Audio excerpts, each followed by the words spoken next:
नहीं, मुझे जो उन्होंने पुलिस को भी कहा ना कि ये सीआरपी वाले तो चले जाएंगे, जो बड़े अफसर बाहर से आए हैं ये भी चले जाएंगे, तुमको तो यहीं रहना है हमारे साथ। तो मैंने तो उसको ऐसे देखा कि क्या पुलिस भी आज़ाद महसूस कर रही है अपने आप को, या पुलिस भी असर्ट कर रही है कि भाई जैसा है वैसा हमको एक घटना होती है, पूरा चुनाव बदल जाता है।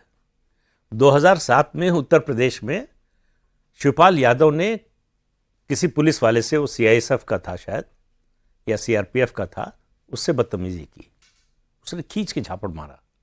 अच्छा, पूरा चुनाव बदल गया। समाजवादी पार्टी का जो आतंक था पूरा खत्म हो गया, चुनाव हार गई समाजवादी पार्टी। तो यह हुआ कि भाई शिवपाल यादव को अगर पुलिस वाला थप्पड़ मार सकता है तो हम सुरक्षित है। यह सुरक्षा की भावना एक बार जब आती है तो व्यक्ति वो करता है जो उसके मन का है। ऐसा लगा आपको बात? नहीं, वैसा अभी हम लोग कार्यक्रम के पहले भी डिस्कशन कर रहे थे। इस बार हम लोगों ने गया तो कुछ सोसाइटी के आरडब्ल्यू के साथ बैठक की हमने। कुछ लोग बैठे हुए थे, कहें कि स्थिति ये है कि बाहर में पुलिस फोर्स लगी हुई है और हम लोगों को सुरक्षा महसूस भी हो रहा है, लेकिन सबसे बड़ी कठिनाई क्या है कि यहाँ पे जो सोसाइटी के अंदर टीएमसी वाले हैं वो हम लोग को घर के अंदर धमकी दे रहे हैं। अच्छा जी। कहें कि ये एक अलग तरह का हुआ, पिछली बार ये चीजें नहीं थी। लेकिन प्रदीप भैया ने एक बात जो फर्स्ट फेज से बताया कि भाई किस तरीके से वहां बढ़ेगी, मैं एक बात बता दूं, सेकंड फेज वाले भी सौरभ जी 2021 में टीएमसी के तरफ जिस मुस्लिम वोटरों को लेकर बात हो रही है, 75% पोल किया था उस समय भी, और उस समय भी मुस्लिम वोटर का हाई पोल था। जो बार बार हो रही है कि 93% हुआ है, तो इस बार मुसलमान काफी बढ़ चढ़कर हिस्सा ले रहे हैं। तो ये सबसे हाईएस्ट पोल जो था 2021 में था। मैं मान सकता हूं कि भाई 75 से आपको 77% मुस्लिम वोट इस बार मिल गया, 2% बढ़ भी गया। लेकिन जो आप 4.5% का बता रहे हैं कि इस बार पोल बढ़ा है, तो 2.5% तो हिंदू वोटर बढ़ा है ना। जो हम लोग बार बार उस हर कार्यक्रम में बोले थे कि हिंदू वोटर का 10% और मुझे बीजेपी को चाहिए। बिल्कुल। तो यदि बीजेपी को वहां 10% हिंदू वोटर के तरफ से इजाफा हो रहा है, कहीं से ये समझ में नहीं आ रहा है कि हिंदू वोटर टीएमसी के पास क्यों जाएंगे। कोई मुद्दा होना बढ़ के, हाँ। उनका हिंदू वोटर क्यों बढ़ेगा, इसका कोई वैसे कोई लॉजिक नहीं समझ। दूसरी बात है कि इस बार जो सेकंड फेज का है, मथुआ समाज जिसके बारे में हम लोग बड़ा, वो करीब 45-48 सीटों पे वो प्रभाव डालते हैं।